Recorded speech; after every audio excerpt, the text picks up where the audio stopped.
So, Dr. John, thank you so much for your time. As you know, I'm a newly accredited GCologist, and I'd love to know your views on how you describe the link between the proclivities and resilience. Jill, it's good to be with you. It's a very relevant question in these difficult times, question that we're asked a lot.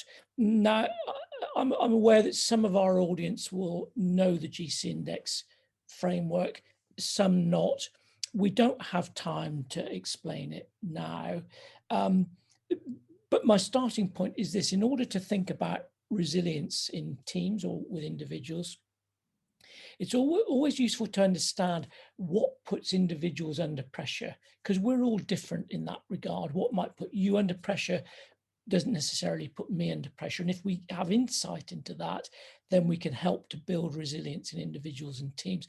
I'll give you just one example. So strategists feel stress, strain, pressure when the world feels chaotic, as it does right now, when it's hard to predict the future, when it's hard to bring structure and order to events, and every day feels like a reaction to something. Now, knowing what puts them under pressure will help them, their colleagues, and a team leader think, how do I help this person to become more resilient? So that's the starting point with the GC Index.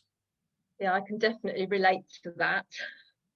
As we go on from the model, I want to talk about resilient teams then, which is our brief. There's a wealth of research out there that suggests that there are three key ingredients that teams and team leaders in particular need to be aware of when they think about the pressures on their team and how to build resilience. Let me start with perceived resourcefulness, and this is at the heart of the GC Index. The GC Index is about energy for impact. We all go to work to have an impact in different ways. We like to see ourselves as impactful and resourceful. Now, if you understand what it is that people want to contribute in GC Index language, whether it's ideas, delivering tasks, mobilizing people, when you know as a team leader what it is that and where they want to make an impact, you can help them to build that sense of resourcefulness through feedback, through focusing on them on those tasks where they have real energy, and building that sense of resourcefulness.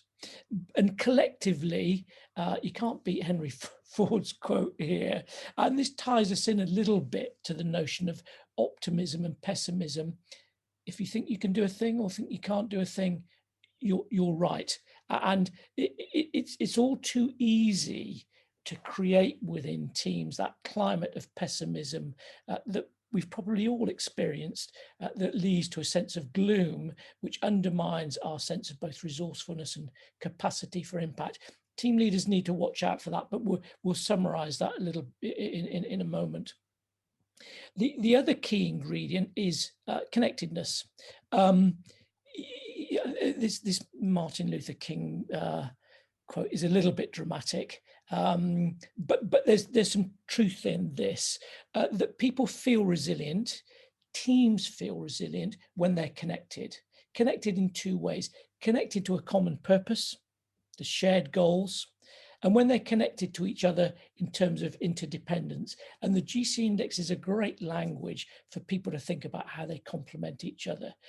You know, if you're an implementer, the GC Index gives you insights into how you can complement your strategist colleagues or your game changer colleagues or whatever. And quite quickly, you build up that sense of, I'm not in this on my own. I need people, they need me. That connectedness is a key part of resilience. There's a lot of studies out there that supports that view. So those are the three key ingredients. Team leaders need to have this model in their heads when they're thinking about building resilience in their teams.